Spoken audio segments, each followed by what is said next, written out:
They came in their thousands to demand the resignation of Thai Prime Minister Samak Sundarave. Not even a torrential downpour could dislodge the opposition People's Alliance for Democracy from their siege of the main government compound. The PAD accuses Samak of acting on behalf of ousted Prime Minister Thaksin Shinawatra, who has fled to Britain to escape allegations of fraud. We know that they are bad, they are corrupt, and they are not respect to our dynasty.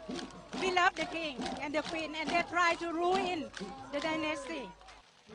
Fervour for the king is strong. Yellow is the colour of the royal family. Warrants on charges including treason have been issued for 5 PAD leaders, but police say they'll seek a negotiated end to the standoff.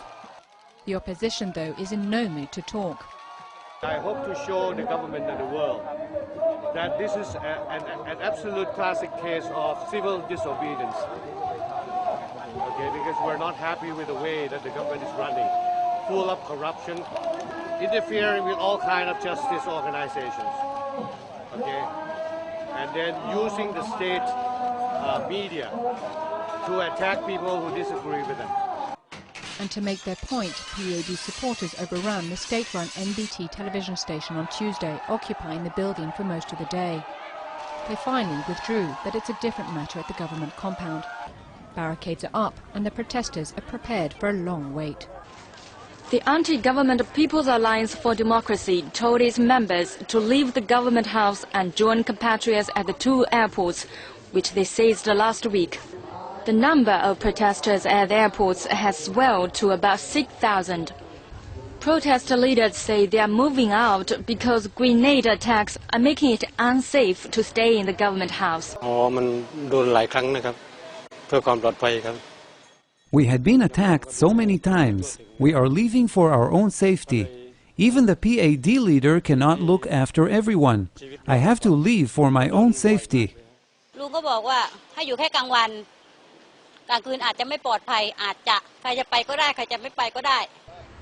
The airport closure has severed all commercial flights in and out of the capital.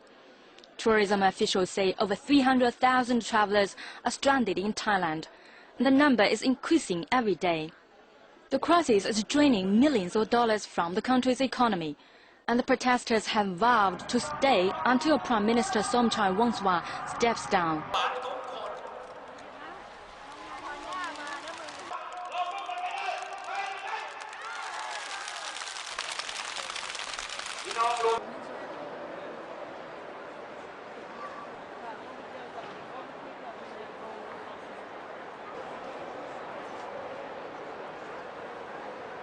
All these people are foreigners.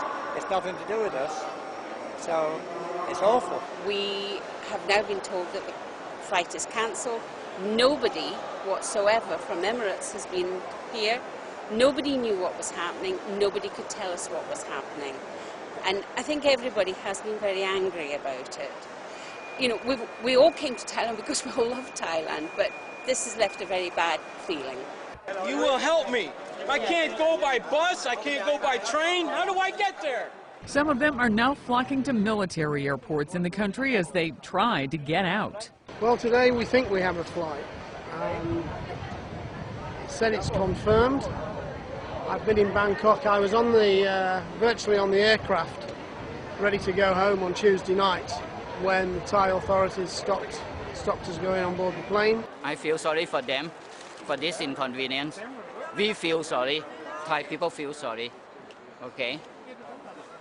But we have no choice. We have no choice. It's scary. It's amazingly scary. And so many, I've never seen an airport like this before in my life. We've had people in Australia ringing us and updating us from their end because we've heard nothing here. Apparently we're nothing. Yeah, and we just want to go home. I've got, 3 kids. There's a bomb down the road apparently. We don't want to be here. We just want to go, as she said, we just want to go home. Shots and slingshots on the streets of Bangkok. Anti-government demonstrators are taking aim at people supporting those in power. Here, those going against the government are surrounding a motorcycle taxi driver, putting a knife to his throat. The driver got away, but protesters hit several motorbikes with steel rods, then setting them on fire. Hundreds of protesters then swarmed the airport, breaking through police lines, closing it for departing flights, trying to disrupt the Prime Minister's return from a conference in Peru. The Premier may have trouble getting to his office. Protesters demanding his resignation have been surrounding his headquarters since August. The People's Alliance for Democracy said in a statement the protest is an ultimatum for the Prime Minister and his cabinet to resign immediately. Lee Powell, The Associated Press.